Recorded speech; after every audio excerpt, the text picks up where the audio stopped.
Pemirsa, Kepala Kepolisian Resort Darmasraya, Sumatera Barat AKBP Lalu Muhammad Iwan membenarkan 2 anggota Brimob Padang Panjang tewas di perkebunan sawit PT Sumbar Andalan Kencana, Muara Timpeh, Darmasraya, Minggu pagi. Polisi yang dikerahkan memburu pelaku berhasil melumpuhkan pelaku.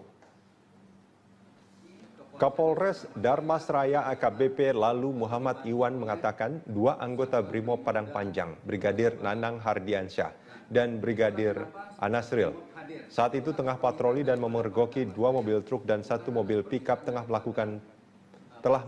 mencuri sawit. Keduanya memberikan tembakan peringatan, tapi pencuri melajukan kendaraannya dan menabrak keduanya hingga tewas. Anggota Polres Darmasraya mengejar pelaku hingga ke Tanjung, Kabupaten Tebo, Provinsi Jambi. Saat ditangkap, kedua pelaku melawan petugas menggunakan senjata tajam hingga 2 pelaku dilumpuhkan hingga tewas. Pada saat mendapati para pelaku tersebut diminta untuk berhenti, ternyata para pelaku tersebut tidak mengindahkan himbauan daripada petugas kepolisian. Justru yang mereka lakukan adalah menabrak anggota kepolisian, khususnya dari Satbrimobda Sumatera Barat yang pada saat itu memang sedang bertugas untuk melakukan penangkapan atau penyelidikan kasus tersebut.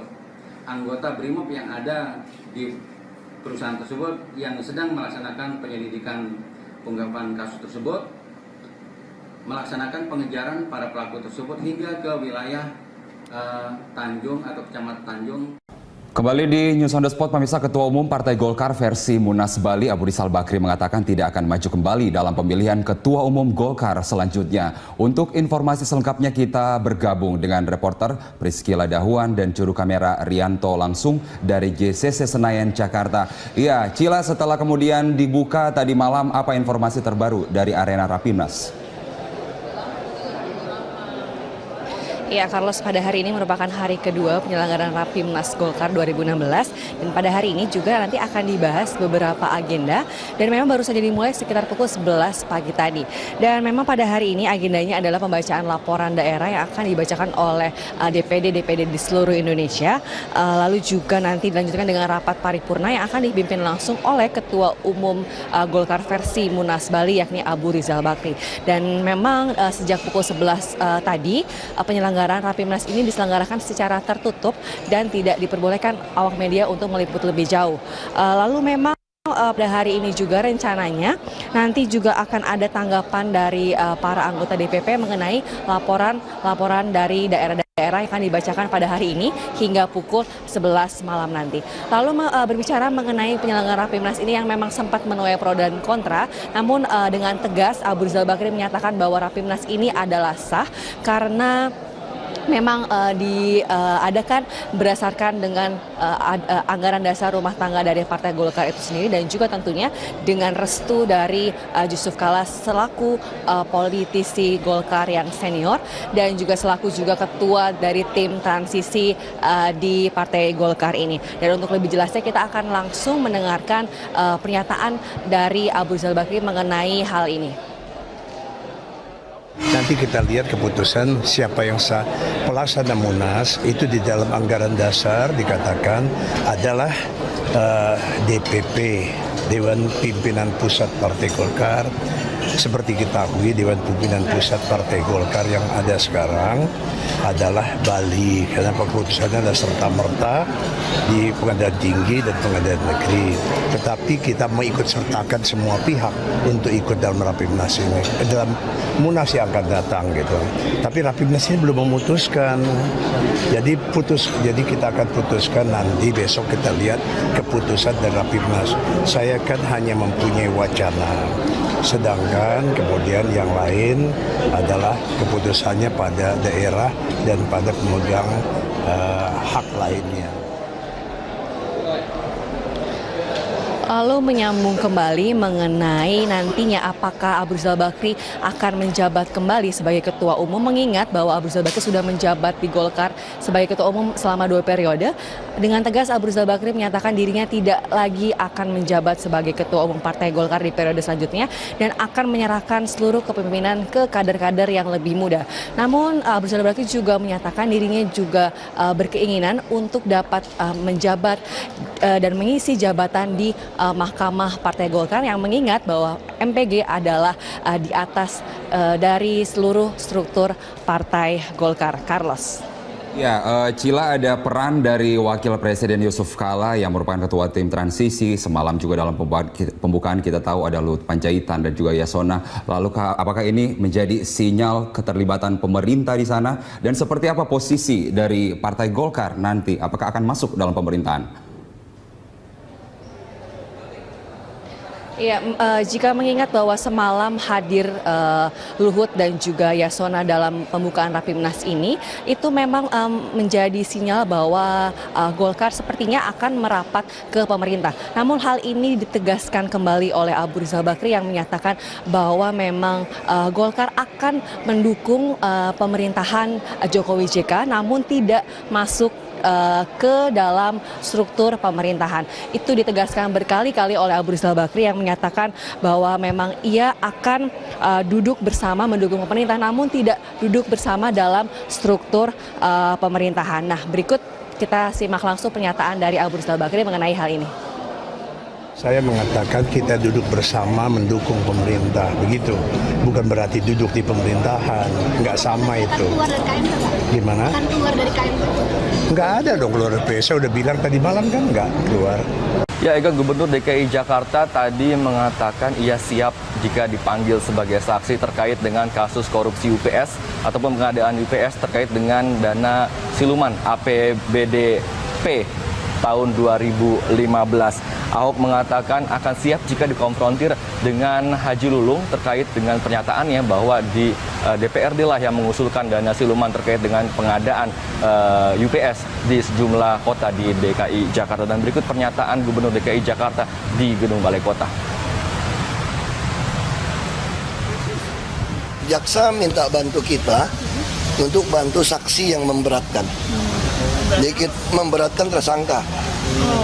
Karena kan di situ kita yang bocorin kan, ada permainan kan, termasuk BPKP mengatakan ada siluman. Dan saya juga merasa, saya juga kaget kan.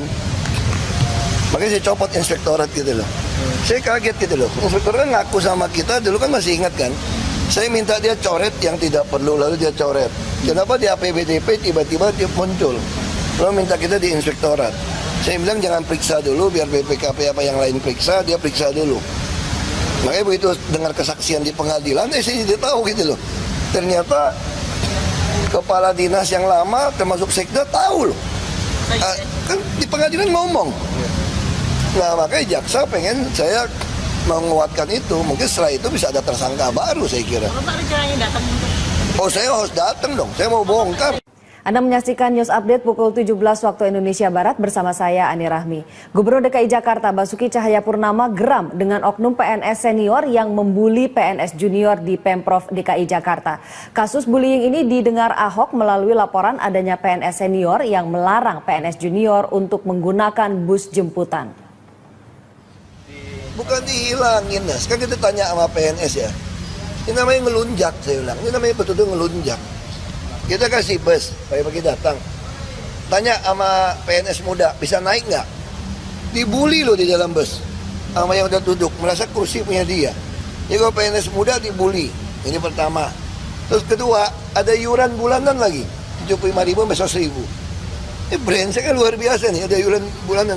Yang narik iuran siapa, Pak? Iya, saya ada grupnya, ada kayak gengnya nih. Udah kayak ada gengnya, kayak membership. Yang muda-muda nggak bisa naik. Dibully karena ini punya si A, si B kursinya. Terus kalau ada yang penumpang biasa, numpang naik boleh nggak? Boleh, dipungutin duit.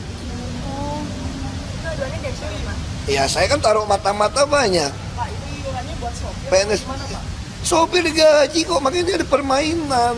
terus tarik lagi dari penumpang. Nah, itu udah dosanya. Dosa apa lagi sekarang? Pemirsa, penyidikan kasus dugaan korupsi pendirian Bank Banten terus dilakukan oleh KPK. Dan untuk kedua kalinya, Gubernur Banten Rano Karno diperiksa sebagai saksi dalam kasus itu.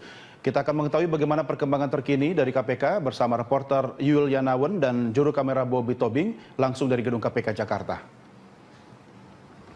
Ya Yul, bagaimana perkembangan terbaru dari kasus dugaan korupsi pendirian Bank Banten? Iya, Doni, untuk hari ini memang KPK menjadwalkan dari pemanggilan Gubernur Banten Rano Karno yang tadi pagi sudah datang pada pukul 9.30 di KPK. Adapun Rano Karno bersama dengan saksi lainnya yakni Muhammad Yanuar diperiksa sebagai saksi untuk tersangka Riki Tampi Nongkol yakni dirut dari PT Banten Global Development atas TPK suap pengesahan dari APBD Pemprov Banten dalam pembangunan Bank Daerah Banten. Dan pemeriksaan ini adalah merupakan pemeriksaan yang kedua untuk Rano Karno dan perkembangan dari penyidikan kasus ini memang KPK masih memeriksa beberapa saksi terkait dari para tersangka yang sebelumnya KPK juga telah menetapkan 3 tersangka dalam kasus ini, diantaranya adalah anggota DPRD Banten dari fraksi PDIP yakni Tri Satya, kemudian ada wakil ketua DPRD Banten dari fraksi Golkar SM Hartono, dan ketiga adalah tadi yang saya sebutkan adalah dirut dari PT Global Development yakni Riki Tampi Nongkol. Dan memang untuk pemeriksaan dan juga penyidikan atas kasus ini dan perkembangannya KPK masih terus menelusuri keterangan dari saksi-saksi. Doni. Ya Yul, lalu apa saja keterangan yang disampaikan oleh Rano Karno saat selesai menjalani pemeriksaan sebagai saksi di KPK? Ya, Doni, dalam pemeriksaan berjalan selama 2 jam tadi siang, memang Rano Karno usai dari pemeriksaan penyidik tidak menyampaikan substansi materi dari pemeriksaan tersebut. Namun memang kalau misalnya kita review dari pemeriksaan Rano Karno yang pertama pada 7 Januari lalu, memang Rano Karno menyatakan bahwa ada anggota DPRD yang meminta uang sebesar 10 miliar rupiah kepada Riki Tampi Nongkol.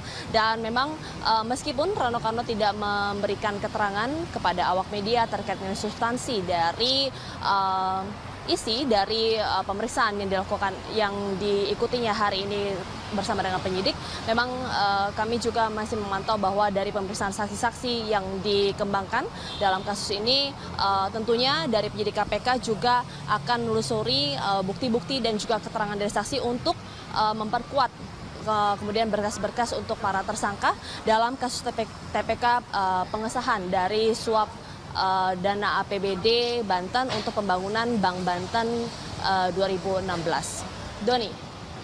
Ya Yul, ini kan pemeriksaan yang kedua kalinya untuk Rano Karno sebagai Gubernur Banten.